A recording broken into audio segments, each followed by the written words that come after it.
Thinking back on my time at Stevens, what I think really impacted me most, there were three things, I think. Number one was the relationships. We formed some very, very close relationships with people that over half a century later, I'm still very close with. I still see regularly, I still talk to all the time, still vacation with. So obviously that had a big impact on my life. Stevens taught me a language so that I could communicate with people that were trying to teach me things, and it taught me a way of thinking. And that way of thinking served me very well as I progressed through my career. When we first decided to get involved in philanthropy here at Stevens, it really went back to when I first got accepted into Stevens. My grandfather was an immigrant from Italy in the late 1800s and actually settled in Hoboken. And to the people in Hoboken, Stevens was a very prestigious, special place. When I got accepted, there was a lot of excitement in the family. That excitement was tempered pretty quickly when we realized Stevens was a private four-year university and we didn't have the money to come to Stevens. But through scholarships and loans, grants, we were able to get enough money for tuition, but not for room and board. So freshman year, first semester, I had to commute about 2 hours from home to Stevens, 2 hours back by bus. So I struggled the first semester.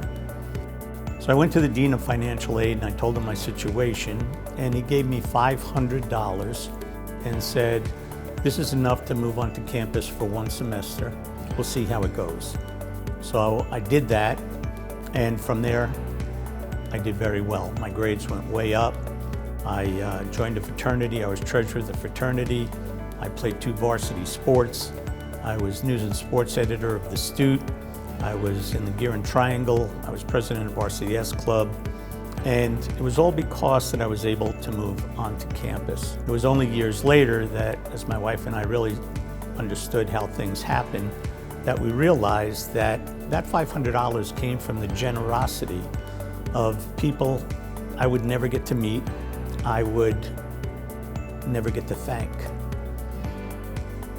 And yet, they did something that significantly impacted my education, my career, my life.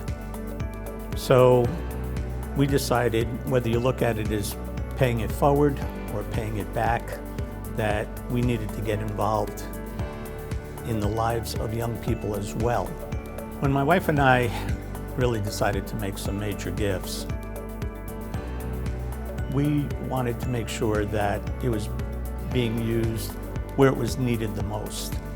So we actually went to President Farvarden and said, "We want you to decide how this money would be used in the best manner." And he said, "You know, we don't have a presidential fellowship. We don't have a good way." He didn't have a good way of recognizing outstanding faculty. And he has since used the money, and it's been terrific. The people, the faculty here that have been supported, the work they're doing is just amazing. Stevens prepares their students incredibly. I was surprised when I came out of Stevens, and I think again it was because of the rigor of the academics, the quality of the faculty. I was surprised how prepared I really was compared to graduates from other universities. And as a result, I was able to accelerate my career quite a bit and get to the C-level in major corporations. Stevens' future is incredibly exciting. You know, we're at a transition point in so many ways in this world. And especially now with the advent of AI, artificial intelligence, and none of us really know how significant that's going to be, but we think it's going to be transformational.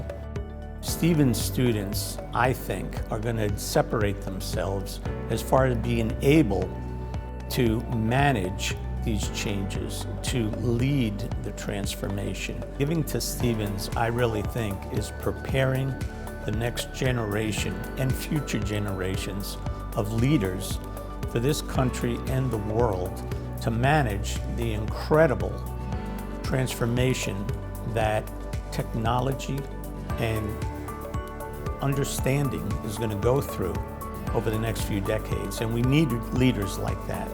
And educating these men and women today, I think, should be an incredible high priority for us all.